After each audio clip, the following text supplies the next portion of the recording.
नमस्कार दोस्तों, मेरा नाम है विमल सिंह बालाजी। स्टडी अड्डा में आप सभी का स्वागत है। बीपीएससी टीआरई 3.0 एग्जाम को लेकर के लगातार बायोलॉजी के अलग अलग टॉपिक करा रहे हैं। इससे पहले वाला टॉपिक नहीं देखा हो, साइड में बटन वीडियो आपको मिल जाएगा। आज का हमारा टॉपिक है मानव शरीर के तंत्र। यहाँ से काफी क्वेश्चन आए हुए हैं और इम्पोर्टेंट बहुत ही ज्यादा ये टॉपिक है आज का। स्टार्ट करते हैं प्रश्न नंबर 1 से। कौन सा मेरुदंडीय प्राणी अंग केवल ऑक्सीजन युक्त रक्त प्राप्त करता है? गिल, फुफ्फुस, यकृत, प्लीहा। आंसर की बात करते हैं तो आंसर यहाँ पर आपका ऑप्शन डी प्लीहा जो है यहाँ पर सही होगा। प्लीहा की अगर बात करें तो केवल ऑक्सीजन युक्त रक्त प्राप्त करता है। प्लीहा पेट के ऊपरी बाएं भाग में स्थित होता है। इसका मेन कार्य होता है रक्त को फिल्टर करना, जबकि जो फेफड़ा होता है वो ऑक्सीजन रहित रक्त प्राप्त करता है। प्लीहा को लाल रक्त कोशिकाओं के कब्रिस्तान के रूप में भी जाना जाता है और प्रतिरक्षा प्रणाली में भी ये महत्वपूर्ण भूमिका निभाता है। तो यही पूछा गया था कि मेरुदंडीय प्राणी अंग केवल ऑक्सीजन युक्त जो रक्त प्राप्त करता है वो आपका प्लीहा। अगला, स्पैटमेलियोसिस एक ऐसी प्रक्रिया है जिसके द्वारा माध्यमिक शुक्राणु कोष ध्रुवीय निकायों को बाहर निकालता है या फिर स्पैमेटिड शुक्राणु में विशेषता प्राप्त करता है। प्राथमिक शुक्राणु कोष एक माध्यमिक शुक्राणु कोष में बदल जाता है या शुक्राणु जन बहुलीकरण अथवा अवस्था पूरा करता है। आंसर बी सही हो जाएगा, यानी स्पैमेटिड शुक्राणु में विशेषता प्राप्त करता है। शुक्राणु जनन में 4 चरण होते हैं, एक गोल्गी चरण, कैप चरण, पूंछ चरण और परिपक्वता चरण। शुक्राणु शुक्राजनक नलिकाओं से निकलकर एपिडिडेमिस में चले जाते हैं, जहां पर वे पूरी तरीके से विभेदित गतिशील शुक्राणु बन जाते हैं। अगला क्वेश्चन, एंटी फर्टिलिजन स्रावित होता है अंडे की झिल्ली द्वारा, निषेचित अंडे द्वारा, शुक्राणुओं के द्वारा, अनिषेचित अंडाणु द्वारा। आंसर यहाँ पर शुक्राणु द्वारा सही होगा। एंटी फर्टिलिजन शुक्राणु प्लाज्मा झिल्ली द्वारा स्रावित होता है। ये शुक्राणु की प्लाज्मा झिल्ली में उपस्थित होता है और ये एक अम्लीय प्रोटीन होता है। फर्टिलिजन एंटी फर्टिलिजन के लिए रिसेप्टर के रूप में कार्य भी करता है। अगला, पति का ब्लड ग्रुप ए और पत्नी का ब्लड ग्रुप बी है, तो बच्चों का ब्लड ग्रुप क्या होगा? क्वेश्चन देखेंगे तो मेंस, एलडीसी और हेडमास्टर दोनों में आया हुआ है same question. Answer A B अथवा ओ ए बी या ए बी। आंसर यहाँ पर ए बी अथवा ओ, चारों में से कोई भी हो सकता है। तो पति का ब्लड ग्रुप ए है और पत्नी का ब्लड ग्रुप बी है, तो बच्चे का जो ब्लड ग्रुप है वो ए बी अथवा ओ, चारों में से हो सकता है। और नीचे एक एक करके संभावनाएं भी दी गई, जैसे माता का ओ है, पिता का ए है, तो संतान ओ ए आ जाएगा। इसी प्रकार ओ बी है तो यहाँ ओ बी आ जाएगा। माता पिता ओ है तो संतान ओ आ जाएगा। माता पिता ए बी है तो ए बी ओ और ए बी आ जाएगा। और माता पिता ए बी है तो ए बी आ जाएगा। अगला है, लोहे में जंग लगने पर उसके भार का क्या होता है? एक ही रहता है, लंबे समय तक बढ़ता है, घटता है फिर बढ़ता है, या घटता है फिर घटता है? बढ़ता है फिर घटता है। आंसर यहाँ पर हो जाएगा ऑप्शन नंबर बी, लंबे समय तक बढ़ता है। लोहे में जंग लगने पर उसका भार लंबे समय तक बढ़ता है, क्योंकि लोहे में जंग उस समय लगता है जबकि आर्द्रता की उपस्थिति में लोहा ऑक्सीजन से रासायनिक अभिक्रिया करके लौह ऑक्साइड में परिवर्तित हो जाता है। इस अभिक्रिया के दौरान लोहे के साथ ऑक्सीजन की मात्रा भी जुड़ जाती है, अतः लोहे का भार बढ़ जाता है। अगला, आहार में नमक का मुख्य उपयोग क्या होता है? पानी में खाद्य कणों की घुलनशीलता में वृद्धि, खाने के स्वाद को बेहतर बनाना, भोजन के पाचन के लिए हाइड्रोक्लोरिक अम्ल का थोड़ी मात्रा में उत्पादन, या खाना पकाने की प्रक्रिया को आसान करना। आंसर यहाँ पर पहला, पानी में खाद्य कणों की घुलनशीलता में वृद्धि सही हो जाएगा। आहार में नमक का मेन मुख्य रूप से उपयोग पानी में खाद्य कणों की घुलनशीलता में वृद्धि के लिए होता है। रासायनिक दृष्टि से यह सोडियम क्लोराइड NaCl है, जिसका क्रिस्टल पारदर्शक और घनाकार होता है। शुद्ध नमक रंगीन होता है, किंतु लौहमय अपद्रव्यों के कारण इसका रंग पीला या लाल हो जाता है। नमक कई प्रकार के होते हैं, जैसे सेंधा नमक, समुद्री नमक, काला नमक, सामान्य या सफेद नमक। कंकाल के वे हिस्से जो हड्डियों की तरह सख्त नहीं होते हैं, जो मोड़े जा सकते हैं, वो क्या कहलाते हैं? अच्छा क्वेश्चन है। वर्टिब्रे, कार्पल्स, कार्टिलेज, इनमें से एक से अधिक कौन सा होगा? आंसर की बात करते हैं तो आंसर यहाँ पर ऑप्शन नंबर सी, कार्टिलेज इसे जो है वो कहते हैं। कंकाल के वे हिस्से जो हड्डियों की तरह सख्त नहीं होते हैं, मोड़े जा सकते हैं, उसे कार्टिलेज कहते हैं। उपास्थि इसी को ही कहते हैं कार्टिलेज का। इसका निर्माण कंकाली संयोजी ऊतक से ऊतकों से होता है। ये भी एक प्रकार का संयोजी ऊतक है। ये अर्ध ठोस पारदर्शक और लचीले ग्लाइकोप्रोटीन से बने मैट्रिक्स से निर्मित होता है। अगला है, मानव शरीर की मांसपेशियों के बारे में निम्नलिखित में से कौन सा कथन है जो कि गलत है। मांसपेशियां केवल हड्डी को धक्का दे सकती हैं। मांसपेशियां जोड़े में काम करती हैं। सिकुड़न सिकुड़ने पर मांसपेशियां छोटी, सख्त और मोटी हो जाती हैं। कौन सा सही होगा? आंसर की बात करेंगे तो मांसपेशियां केवल हड्डी को धक्का दे सकती हैं, ये कथन यहाँ पर गलत है। मानव शरीर की मांसपेशियां मानव कंकाल तंत्र का हिस्सा है। मानव शरीर की मांसपेशियां त्वचा के नीचे होती हैं और संपूर्ण मानव शरीर में 500 से अधिक पेशियां पाई जाती हैं। मांसपेशियां जोड़े में काम करती हैं। सिकुड़ने पर मांसपेशियां छोटी हो जाती हैं, सख्त हो जाती हैं और मोटी हो जाती हैं। और मांसपेशियां केवल हड्डी को धक्का दे सकती हैं, ये कथन यहाँ पर गलत था। तो केवल जोड़े में काम करती हैं, ये भी सही है। सिकुड़ने पर मांसपेशियां छोटी, सख्त और मोटी हो जाती है, ये भी यहाँ पर सही है।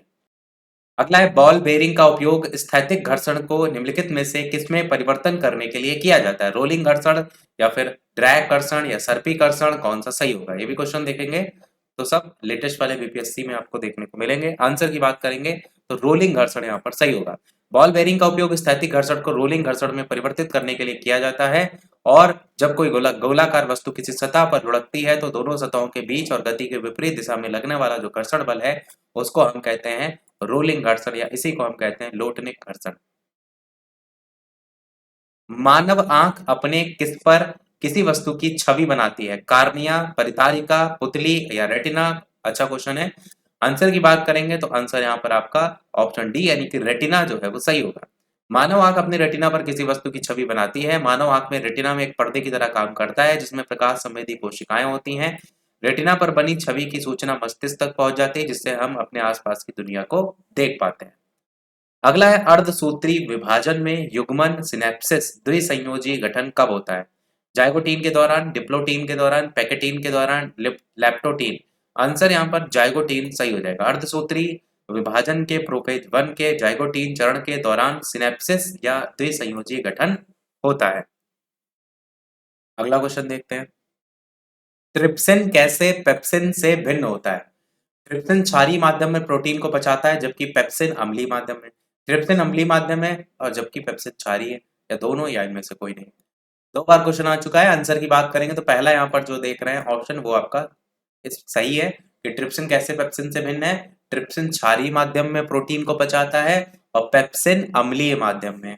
और ट्रिप्सिन क्षारीय माध्यम में उत्प्रेरक के रूप में अग्नाशय में स्रावित होता है और प्रोटियोज और पेप्टॉन को पॉलीपेप्टाइड में परिवर्तित ये करने का काम करता है। जबकि पेप्सिन अमाशय की जठर ग्रंथियों से अम्लीय माध्यम में उत्प्रेरक के रूप में स्रावित होता है और प्रोटीन को प्रोटियोज और पेप्टोन में परिवर्तित करता है। ये क्या कर रहा था? प्रोटियोज और पेप्टोन को पॉलीपेप्टाइड में बदल रहा था। ये केवल क्या कर रहा है? प्रोटीन को प्रोटियोज और पेप्टोन में बदल रहा है। बाकी तो आप अम्ल क्षार का अंतर देख ही रहे हैं। अगला क्वेश्चन देखते हैं, निम्नलिखित में से कौन से हार्मोन न्यूरोट्रांसमीटर हैं? इस तरीके से ऑप्शन दिए गए हैं, कोलेस्टोकैनिन, और इस तरीके से डायरेक्ट आंसर की बात करते हैं तो ऑप्शन सी वाला यहाँ पर एड्रेनलिन और एसिटाइल कोलाइन, ये आपके हार्मोन न्यूरोट्रांसमीटर हैं। न्यूरोट्रांसमीटर वे रसायन होते हैं जो कि सिनेप्स में तंत्रिका आवेग को संचरित करता है। एसिटाइल कोलाइन तथा एड्रेनलिन दोनों न्यूरोट्रांसमीटर हार्मोन्स आपके होते हैं। अगला है, किसकी खोज के कारण आनुवांशिक इंजीनियरिंग में उन्नति संभव हो गई है? एक्सोन्यूक्लियस, ट्रांसपोजोन, ओंकोजीन, प्रतिबंध एंडोन्यूक्लियस? कौन सा सही होगा? आंसर यहाँ पर प्रतिबंध एंडोन्यूक्लियस सही हो जाएगा। एंडोन्यूक्लियस या प्रतिबंधित एंजाइम एक एंजाइम है जिसके परिणाम स्वरूप तकनीकियों में प्रगति की एक श्रृंखला होती है जिससे जीनोम के प्रत्यक्ष संशोधन की अनुमति मिलती है। इसके खोज के कारण आनुवांशिक इंजीनियरिंग में उन्नति संभव हुई है। अगला है, कौन सा हार्मोन मानव शरीर में रक्त कैल्शियम और फास्फेट को नियंत्रित करता है? थायरॉक्सिन, ग्लूकागॉन, वृद्धिकर हार्मोन, पैराथायराइड हार्मोन? कौन सा सही होगा? आंसर की बात करेंगे तो ऑप्शन यहाँ पर डी यानी कि पैराथायराइड हार्मोन सही होगा। पैराथायराइड हार्मोन पीटीएच मानव शरीर के रक्त में कैल्शियम तथा फास्फेट की मात्रा को नियंत्रित करता है। इसका निर्माण जो होता है वो पैराथायराइड ग्रंथि में होता है। अगला क्वेश्चन, मनुष्य की खोपड़ी में कितनी अस्थियां होती हैं? 8, 30, 32 या 34? आंसर की बात करेंगे तो सभी विकल्प यहाँ पर गलत दिए गए हैं, क्योंकि मनुष्य की खोपड़ी में कुल 22 अस्थियां होती हैं। ये अस्थियां ऊपर से चपटी, दोनों ओर से गोल और पीछे से अंडाकार होती हैं। खोपड़ी या करोटी को क्रमशः मस्तिष्क कोश या चेहरा नामक दो भागों में बांटा जाता है, जिससे मस्तिष्क कोश 8 अस्थियों से बना होता है और चेहरा 14 अस्थियों से मिलकर के बना होता है। ये चीज यहाँ पर क्लियर की गई है कि यहाँ पर आंसर 8 क्यों नहीं होगा, क्योंकि खोपड़ी को भी बांटा गया है मस्तिष्क कोश और चेहरा में, तो दोनों में अलग अलग है 8 और 14 मिला करके आपका तब जाकर के 22 का आंकड़ा छुएगा। अगला है, निम्नलिखित में से कौन सा हार्मोन ग्लूकोज की अधिकता को ग्लाइकोजन में परिवर्तित करता है? ग्लूकागन, थायरॉक्सिन, एड्रेनलिन, इंसुलिन, कौन सा सही होगा? अगला है, इनमें से कौन सा हार्मोन ग्लूकोज की अधिकता को ग्लाइकोजन में परिवर्तित करता है? वेरी वेरी इंपॉर्टेंट क्वेश्चन ये आपका। ग्लूकागन है, थायरॉक्सिन है, एड्रेनलिन है, इंसुलिन है। आंसर यहाँ पर आपका इंसुलिन सही हो जाएगा। इंसुलिन मानव के शरीर में पाए जाने वाला एक हार्मोन है जो कि ग्लूकोज को ग्लाइकोजन में परिवर्तित करता है। शरीर में इसकी कमी से ग्लूकोज की मात्रा बढ़ जाती है तथा मधुमेह नामक बीमारी हो जाता है, तो इसलिए इंसुलिन जरूरी होता है। देखा भी होगा जिनको मधुमेह हो जाता है, डायबिटीज हो जाता है, फिर उनको इंसुलिन के इंजेक्शन लगाए जाते हैं। क्यों? क्योंकि इसकी कमी से ग्लूकोज की मात्रा बढ़ रही है, तब मधुमेह नामक बीमारी हो रही है, तो शरीर में कमी ना होने पाए इसलिए लगाया जाता है। अगला देखते हैं, रक्त समूह ओ इनमें से किस समूह या किन समूहों को दिया जा सकता है? ए और ए बी और ए बी, केवल ए बी या सभी समूहों को? आंसर की बात करें तो रक्त समूह ओ में कोई एंटीजन नहीं होता है, इसलिए इसे सभी रक्त समूह के व्यक्तियों को दिया जा सकता है। इसी कारण से सर्वदाता रक्त समूह कहा जाता है रक्त समूह ओ को। जबकि रक्त समूह जो ए बी होता है, इसमें दोनों एंटीजन पाए जाते हैं, इसमें कोई भी एंटीबॉडी नहीं पाया जाता है, इसलिए ये सभी रक्त समूह के व्यक्तियों के द्वारा रक्त प्रदान किए गए रक्त को ग्रहण कर सकता है, इसीलिए इसे सर्वग्राही रक्त समूह कहा जाता है। तो ध्यान रखने वाली बात यहाँ पर यह भी है कि जो ओ वाला है इसमें कोई एंटीजन नहीं है, और जो ए बी वाला है इसमें दोनों एंटीजन है, इसमें कोई एंटीबॉडी नहीं है। अगला क्वेश्चन, इंसुलिन आपका क्या है? वसा है, विटामिन है, कार्बोहाइड्रेट है, प्रोटीन है, कौन सा सही होगा? आंसर की बात करेंगे तो आंसर यहाँ पर आपका डी यानी कि प्रोटीन सही हो जाएगा। इंसुलिन एक जंतु हार्मोन और प्रोटीन होता है जो कि अग्नाशय के अंतःस्रावी भाग लैंगरहैंस की बीटा कोशिकाओं से स्रावित होता है। ये शरीर में ग्लूकोज के उपापचय को भी नियंत्रित करने का काम करता है। अगला क्वेश्चन, सार्वभौमिक स्वीकार्य रक्त समूह इनमें से कौन सा है? ए है, बी है, या फिर ए बी है, या फिर ओ है? अभी हमने ऊपर बताया भी था, तो बताइए कौन सा सही होगा। इसके अलावा जो भी चैनल पर नए हो, वीडियो लाइक शेयर जरूर करते रहिएगा, सब्सक्राइब करके भी अवश्य जुड़ जाइएगा, नोटिफिकेशन बेल भी अवश्य ऑन कर लीजिएगा ताकि नोटिफिकेशन आप तक पहुंचते रहे। लाइक के लिए टारगेट 400 लाइक का है, जल्दी से इसको कंप्लीट कर दीजिएगा। पीडीएफ टेलीग्राम चैनल पर भेज देंगे। बाकी जो हमने पीडीएफ भेजी थी एनसीईआरटी की लगभग 60-65 पीडीएफ, वो डाउनलोड कर लीजिएगा टेलीग्राम चैनल से, और बाकी तो करंट अफेयर की सारी अपडेट आपको टेलीग्राम पर मिलती ही रहती है। आंसर की बात करते हैं, आंसर यहाँ पर सी हो जाएगा यानी कि ए बी। सार्वभौमिक स्वीकार्य रक्त समूह ए बी प्लस है क्योंकि इसमें कोई एंटीबॉडी नहीं पाया जाता है। इसी प्रकार ओ माइनस को सार्वभौमिक दाता यूनिवर्सल डोनर रक्त समूह कहते हैं क्योंकि इसमें किसी भी प्रकार का कोई एंटीजन नहीं होता है। ब्लड ग्रुप की खोज किसने की थी? तो कार्ल लैंड स्टीनर ने खोज की थी, और जबकि आर एच कारक की खोज किसने की थी? लैंड स्टीनर और वीनर ने 1940 में की थी। आधान ट्रांसफ्यूजन में रक्त न केवल रक्त के प्रकार में बल्कि डैश में भी संगत होना चाहिए। आरएच कारक में सफेद कोशिकाओं की संख्या, लाल कोशिकाओं की संख्या, दाता और प्राप्तकर्ता के वंश। आंसर यहाँ पर पहला यानी कि आर एच कारक जो है वो सही होगा। रक्त आधान में केवल आर एच का प्रकार ही नहीं है, रक्त आधान में केवल रक्त का प्रकार ही नहीं बल्कि आरएच कारक का भी ध्यान रखना चाहिए। आरएच कारक रक्त में उपस्थित एक एंटीजन होता है। ऐसे व्यक्ति जिसमें एंटीजन उपस्थित रहता है तो वो आर एच प्लस पॉजिटिव तथा उसमें अनुपस्थित रहता है तो उसे आर एच माइनस निगेटिव कहा जाता है। यदि आर एच माइनस निगेटिव के व्यक्ति के रक्त को आर एच प्लस पॉजिटिव व्यक्ति के साथ मिलाया जाता है तो आर एच माइनस निगेटिव के विरुद्ध प्रतिरक्षी एंटीबॉडी बन जाती है। अतः रक्त आधान में रक्त के प्रकार के साथ साथ आरएच कारक का भी मेन ध्यान रखना पड़ता है, वही बात यहाँ पर समझाई गई है। तो वही पूछा गया था कि आधान में यानी ब्लड को जब करते हैं ट्रांसफर, तो रक्त न केवल रक्त के टाइप को देखा जाएगा बल्कि क्या संगत होना चाहिए, आरएच फैक्टर यानी आरएच कारक भी संगत होना चाहिए। अगला है पीयूष। ये पिट्यूटरी जो ग्रंथि है वो स्थित होती है, आंत में होती है, लीवर में होती है, किडनी में होती है, मस्तिष्क में होती है। अच्छा क्वेश्चन है, आंसर की बात करेंगे तो आंसर यहाँ पर डी यानी कि मस्तिष्क जो है वो सही होगा। पीयूष ग्रंथि मस्तिष्क के भी अग्रभाग में होती है, क्योंकि मस्तिष्क में अग्रभाग, पश्च भाग, मध्य भाग इस तरीके से होता है ना, तो अग्रभाग में स्फेनाइड के नीचे ये स्थित होती है। ये एक अंतःस्रावी ग्रंथि है। इसका आकार एक मटर के दाने के लगभग बराबर होता है और इस ग्रंथि के अग्र तथा पश्च भाग से विभिन्न महत्वपूर्ण हार्मोन का भी स्रावण होता है। बात किसकी हो रही? पीयूष ग्रंथि की। जो ये श्रावण होता है इससे क्या फर्क पड़ता है? इससे शरीर की क्रिया की दर नियंत्रित होती रहती है और ये ग्रंथि अन्य अंतःस्रावी ग्रंथियों के द्वारा जो स्रावित हार्मोन है उनको भी नियंत्रित करती है। इसलिए इसे क्या कहते हैं? मास्टर ग्रंथि कहा जाता है। कारण समझ में आया? क्यों? क्योंकि ये ग्रंथि अन्य अंतःस्रावी ग्रंथियों के द्वारा जो स्रावित हार्मोन है उनको भी नियंत्रित कर रही है, तो इसलिए इसे मास्टर ग्रंथि कहा जाता है। अगला है कि किसको मास्टर ग्रंथि कहा जाता है। क्वेश्चन देखिए आ गया, पीयूष ग्रंथि, थायराइड ग्रंथि, अग्नाशय या अधिवृक्क। तो जस्ट अभी जो देख करके आए हैं आंसर आपको याद हो जाएगा, ऑप्शन ए यानी कि पीयूष ग्रंथि आपका सही हो जाएगा, जिसको हम मास्टर ग्रंथि भी कहते हैं। अगला है, इनमें से डैश हमारे शरीर के तापमान को नियंत्रित करने के लिए सबसे अधिक सक्रिय रूप से कार्य करता है। त्वचा करती है, दिल करता है, फेफड़ा या पेट? शरीर का टेम्परेचर है, कहाँ से नियंत्रित होता है? आसानी से आप बता ले जाएंगे कि इनमें से एक से अधिक या इनमें से कोई नहीं सही हो जाएगा। क्यों? क्योंकि मानव शरीर के तापमान को नियंत्रित करने के लिए सबसे अधिक सक्रिय रूप से कार्य करता है हाइपोथैलेमस। हाइपोथैलेमस मस्तिष्क के केंद्र में छोटा लेकिन महत्वपूर्ण क्षेत्र होता है। हाइपोथैलेमस शरीर के एक प्रकार के ताप स्थायी के रूप में काम करता है। शरीर के वांछित तापमान को नियंत्रित करने का काम भी ये करता है। तो कई लोग ऑप्शन में त्वचा देख करके ऑप्शन के साथ कंफ्यूज हो सकते हैं, परंतु ध्यान रखना है हाइपोथैलेमस यहाँ पर सही होगा। अगला क्वेश्चन देखते हैं, कंधे पर पाया जाने वाला जो जोड़ होता है वो किसमें भी पाया जाता है? कोहनी में पाया जाता है, नितंब में, टखने में, घुटने में? कौन सा यहाँ पर सही होगा? आंसर की अगर बात करेंगे तो आंसर यहाँ पर नितंब जो है वो सही हो जाएगा।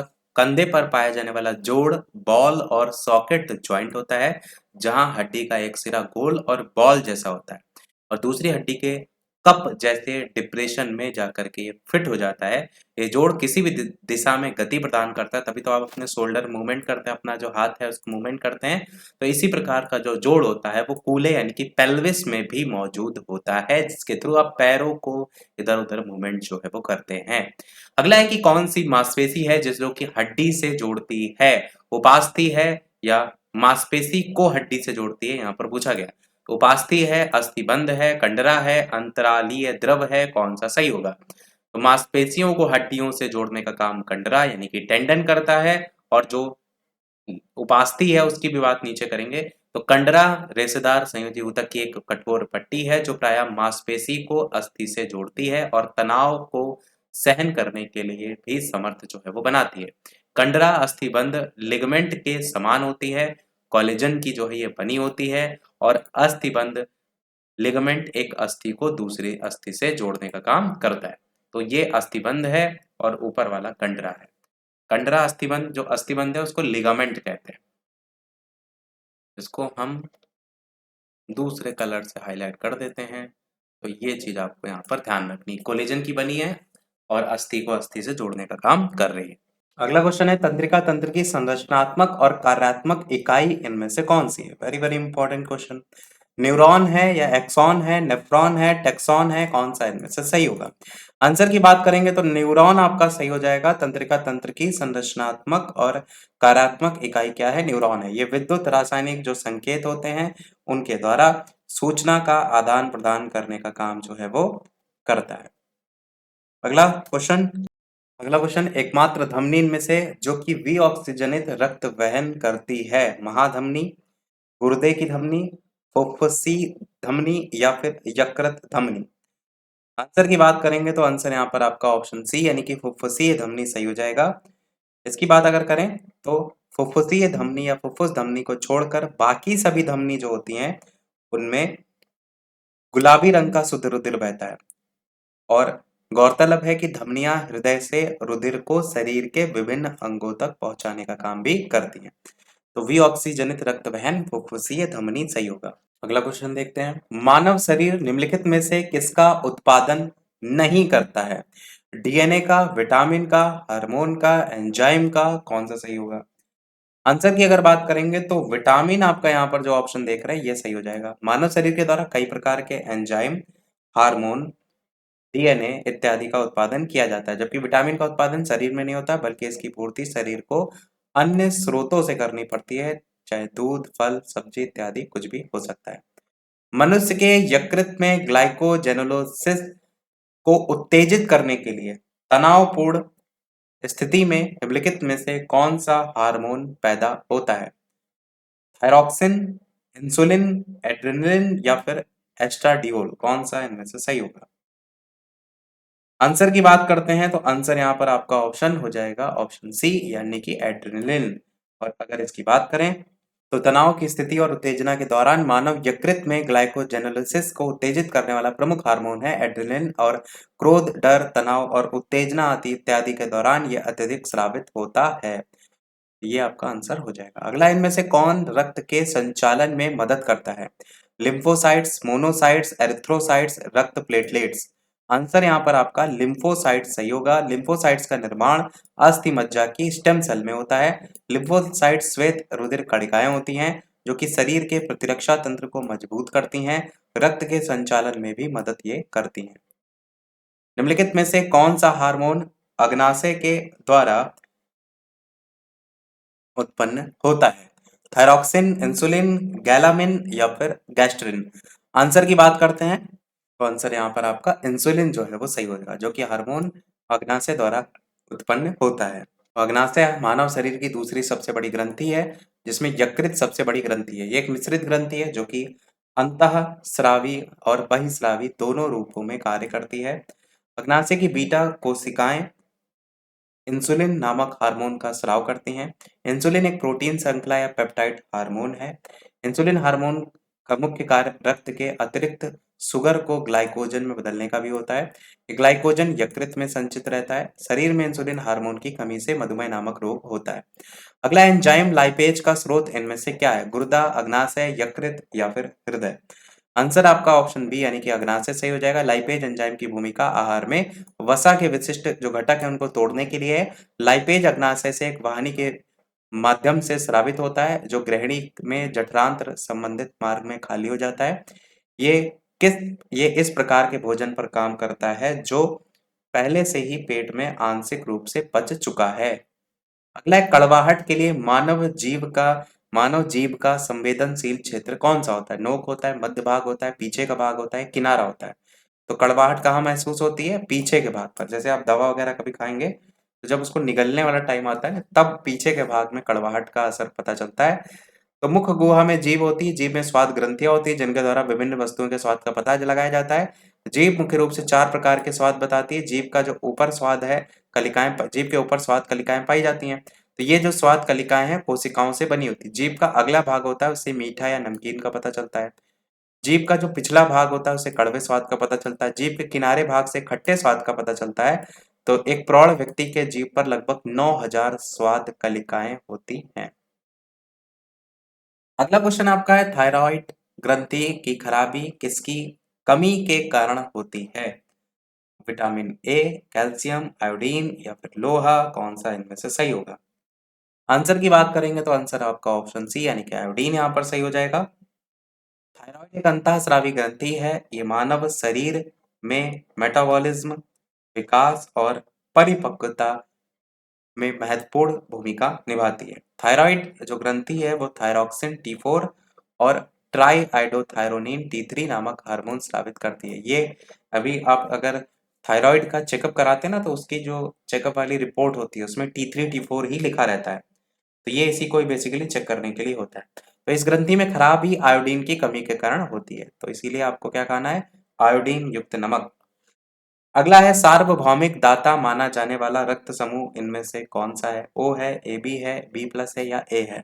तो सार्वभौमिक दाता तो सार्वभौमिक दाता माना जाने वाला रक्त समूह ओ है। रुधिर वर्ग की खोज कार्ल लैंडस्टीनर ने। 4 टाइप के रुधिर वर्ग पाए जाते हैं, ए, बी, ए बी और ओ। रुधिर वर्ग ओ वाले व्यक्ति को सभी रुधिर वाले व्यक्ति को दिया जा सकता है क्योंकि इसमें कोई एंटीजन नहीं होता है, इसे सार्वधात्रिक दाता कहते हैं।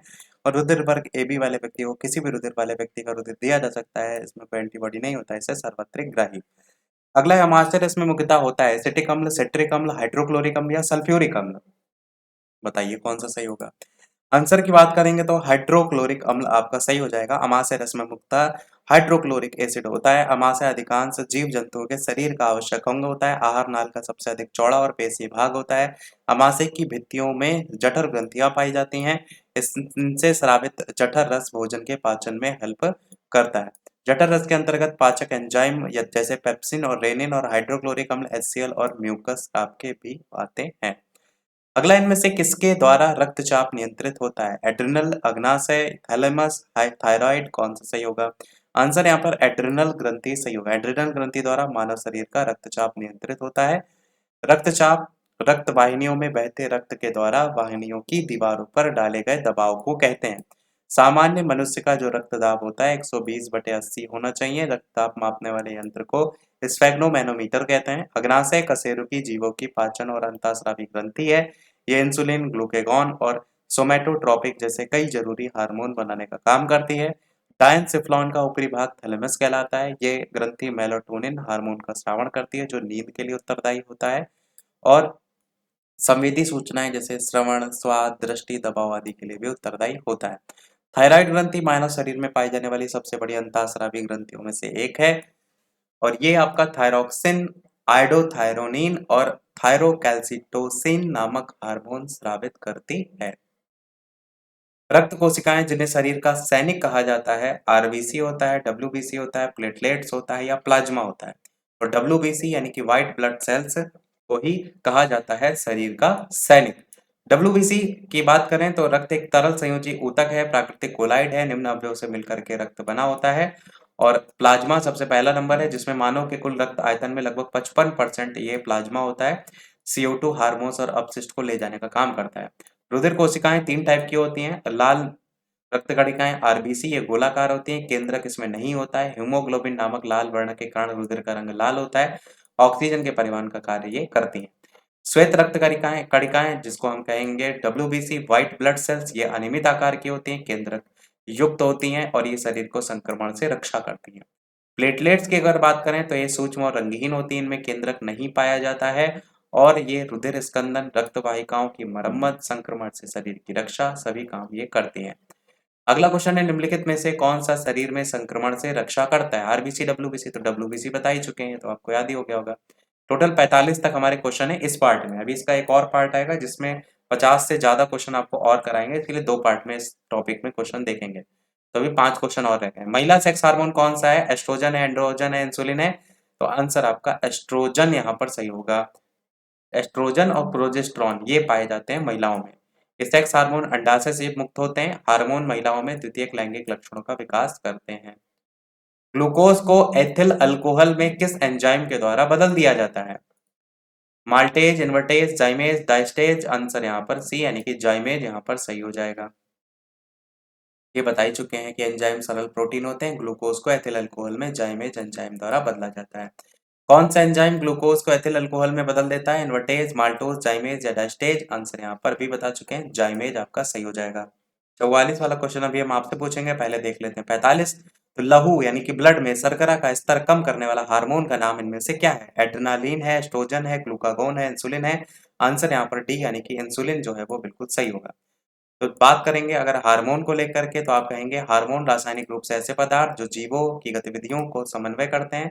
इंसुलिन हमारे शरीर में अग्नाशय ग्रंथियों की बीटा कोशिकाओं से स्रावित होता है। इंसुलिन हमारे शरीर में शर्करा का नियंत्रण करता है। अगर ये पर्याप्त मात्रा में नहीं बनता है तो व्यक्ति को मधुमेह रोग हो सकता है। एड्रेनालिन ये अधिवृक्क ग्रंथि के मेडुला के साथ साथ केंद्रीय तंत्रिका तंत्र के न्यूरॉन्स में स्रावित होता है। ये लड़ो या उड़ो अथवा आपातकालीन हार्मोन के नाम से भी जाना जाता है। ये शरीर को तनावपूर्ण स्थितियों में निर्णय लेने या प्रतिक्रिया करने में भी मदद करता है। एस्ट्रोजन हार्मोन ये मादा हार्मोन है जो कि अंडाशय द्वारा उत्पन्न होता है। प्रजनन, मासिक धर्म, रजनोवृत्ति के लिए जिम्मेदार होता है। अधिक स्रावण से ब्रेस्ट कैंसर, गर्भाशय कैंसर, अवसाद आदि का खतरा बढ़ जाता है। और लास्ट है ग्लूकागॉन, ये एक पेप्टाइड हार्मोन है जो कि अग्नाशय के अल्फा कोशिकाओं द्वारा स्रावित होता है और रक्त प्रवाह में ग्लूकोज और फैटी एसिड की सांद्रता को बढ़ाता भी है।